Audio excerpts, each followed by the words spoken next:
Assalamualaikum warahmatullahi wabarakatuh.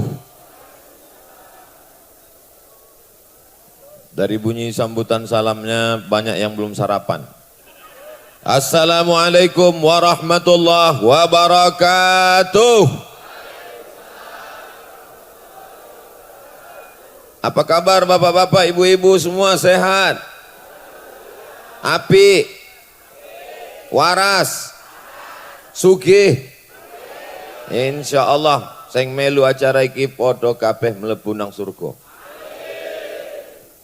Idza staiqadha ahadukum min naumihi, kalau kamu bangun tidur, fala yughmis yadahu, jangan masukkan tangannya ke dalam bejana tempat air. Fa innahu la tadri aina batat yaduhu. Kenapa enggak boleh ketika bangun tidur memasukkan tangan ke dalam air?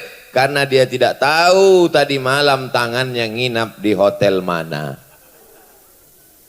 Karena semua bakteri, di antara sebab salah satu penularan bakteri datangnya dari tangan. Dan kita sudah diajarkan cuci tangan bangun tidur, wudu subuh cuci tangan, wudu zuhur cuci tangan, wudu asar cuci tangan, wudu maghrib cuci tangan, wudu isya cuci tangan, tahajud malam cuci tangan, sebelum tidur malam cuci kaki, makan obat cacing. Sebelum tidur malam cuci tangan. Kenapa? Karena dianjurkan paling bagus afdal tidur dalam keadaan berwudu. Maka menurut ilmu kesehatan, kalau tangan tidak kena air, kalau tangan tidak dibersihkan, disucikan, maka besar kemungkinan tumbuh berkembang biak bakteri-bakteri berbagai macam. Saya pergi ke rumah sakit, sampai di lift, eskalator, di lift ada tertulis di depan banner tulisan gambar tangan, cuci aku dong, cuci aku dong. Kenapa? Karena di antara penyebaran penyakit melalui tangan. Dari tangan lalu kemudian dia masuk ke dalam dua rongga. Bakteri masuk dari dua jalur. Yang pertama lubang mulut, yang kedua lubang hidung. Maka kedua lubang ini ditutup dengan masker.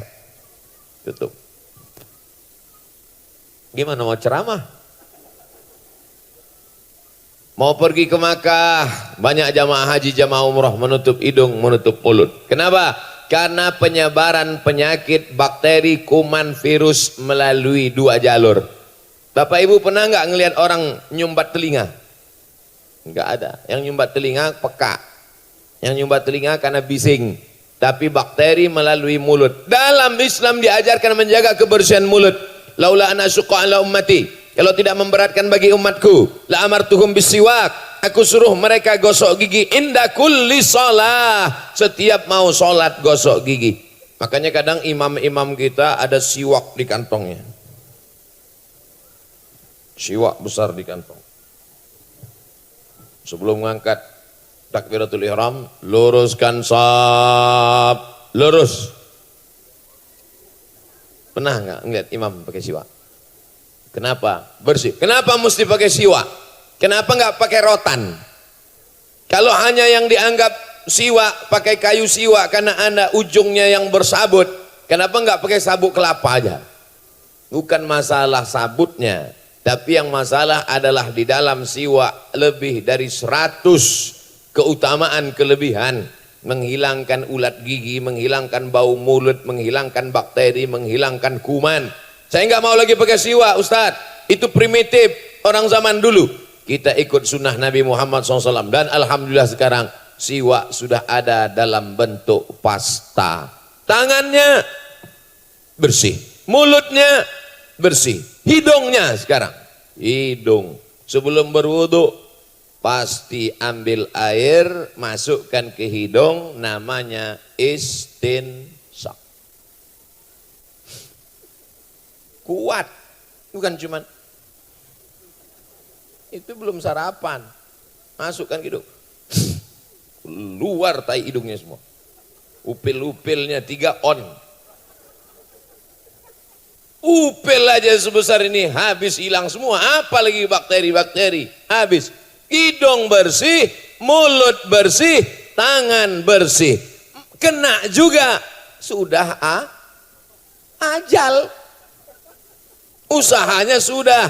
Oleh sebab itu maka kita alhamdulillah hari ini masih bertemu. Ini sekarang Bapak Ibu sudah banyak orang takut bertemu. Tadi pagi bangun pagi saya buka WhatsApp dapat kabar ternyata di beberapa negara sudah tidak boleh ketemuan ngumpul-ngumpul lagi orang. Kalaupun ketemuan salaman udah nggak pakai tangan lagi, pakai siku. Hai. Iya kalau tepat, kalau kena hidungnya. Ini Ustaz Somad serius apa? Cari aja di internet. Tulis di Google, www.google.com, salam siku. Orang udah nggak salaman lagi. Bahkan di beberapa tempat sholat Jumat sudah dilarang. Nggak boleh sholat Jumat. Kenapa? Karena takut penularan. Tapi ternyata di tempat kita, apa nama daerahnya? Wijen. Wijen itu roti bukan? Tapi di tempat kita semuanya. Kenapa? Karena ketiga-tiganya tadi bersih. Tangannya bersih, hidungnya bersih, mulutnya bersih. Tapi di antara yang paling penting semua adalah hatinya bersih. Karena takutnya cuman kepada Allah. Andai setelah usaha ini kena juga, berarti sudah ajal memang mau mati. Kalau tidak mati kata Allah tidak mati, betul. Berapa banyak yang diponis oleh dokter, kamu mati. Berapa lama lagi Pak Dokter? 2 minggu mati. 2 minggu setelah itu dokternya yang mati. Dia udah 2 tahun gak mati-mati. Oleh sebab itu, tapi tetap ada usaha dan ikhtiar. Adapun kesimpulannya adalah semua milik Allah. Itulah maka kita ulang tadi habis salat subuh 3 kali. La ilaha illallah wahdahu la syarikalah. Lahul mulku walahul hamdu yuhyi wa yumit.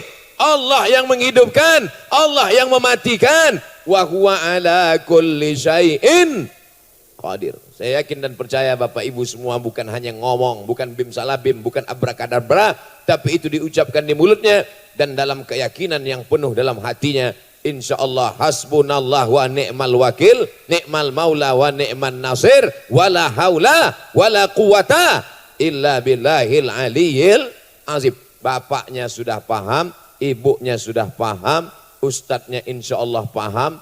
Apakah anak-anak kita yang akan menjadi pemimpin masa depan yang lari-lari, lompat-lompat itu akan punya pemahaman yang sama seperti kita 20-30 akan datang? Tidak ada jaminan. Tidak ada jaminan Bu, tidak ada jaminan Pak. Anak ibu yang lari-lari, yang lompat-lompat, yang lucu-lucu, yang imut-imut, yang amit, yang baik-baik itu. Tidak ada jaminan bahwa 20 tahun, 30 tahun akan datang, mereka akan tetap dalam keadaan Islam.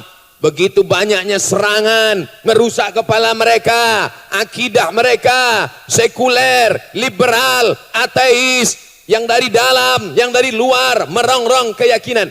Maka benteng terakhir supaya anak cucu kita di Pulau Jawa, di Semarang, di Kalimantan, di Sumatera, di Papua, di Sulawesi, supaya tetap dalam wala tamutunna illa wa antum muslimun. Supaya mereka cara makannya Islam, cara nikahnya Islam, cara hidupnya Islam, cara menjaga kesucian tangan, hidung, mulutnya dengan cara Islam. Tidak ada cara lain kecuali membina anak-anak kita di pondok pesantren. Daftarkan segera ke pondok pesantren Baitus Salam. Bait rumah, salam selamat, rumah selamat. Makanya saya kalau datang di sini sebut Ustadz Somad selamat datang. Pulangnya belum pasti.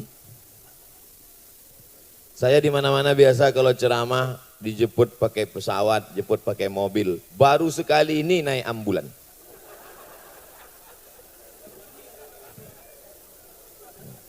Tadi begitu masuk mobil Alphard, semua menyambut Alphard.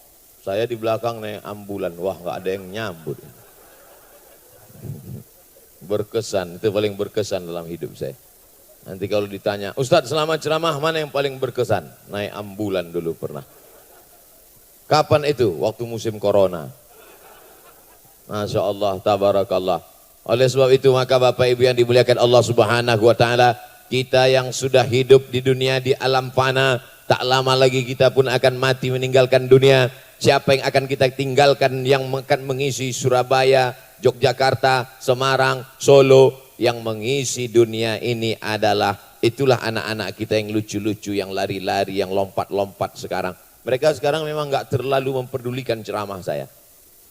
Ya peduli mereka. Padahal udah ditulis di situ, Profesor, Doktor Abdul Somad. Kata mereka, aku nggak peduli, nggak apa-apa.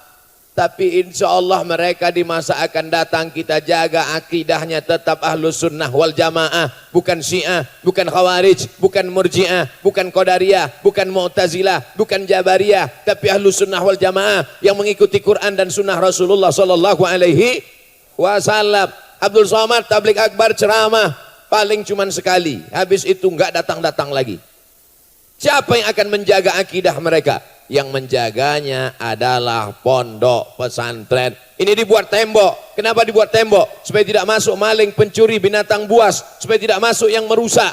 Kalau temboknya kokoh, kuat, insya Allah. Kalau temboknya bambu, lapuk, tumbang. Tapi temboknya beton, walaupun ujungnya seperti retak, rupanya enggak. Maka benteng yang paling kuat sekarang adalah pondok pesantren. Makanya dulu ketika G30 SPKI, siapa yang paling banyak mereka targetkan untuk dibunuh? Ulama. Pondok pesantren, lihat foto-foto pondok pesantren, para kiai, para ulama. Ulama yang berteriak sehingga Belanda pulang ke Amsterdam. Ulama yang berteriak sehingga Jepang pulang ke Tokyo. Kan nggak mungkin Jepang pulang ke Korea. Sekarang kita tidak lagi berhadapan dengan Jepang dan Belanda. Tapi yang kita hadapi sekarang adalah musuh yang tidak kelihatan. Mereka masuk ke kamar anak kita, masuk ke kantong anak kita, melalui gadget dan handphone. Mereka merusak kepala anak kita. Dia masih tetap pakai baju koko, dia tetap pakai peci. Tapi isi kepalanya sudah tidak lagi keyakinan kita. Menurut keyakinan dia adalah membunuh itu nikmat. Loh kok tiba-tiba Ustaz cerita membunuh itu nikmat? Kita dikejutkan dengan beberapa hari ini berita anak umur 15 tahun membunuh.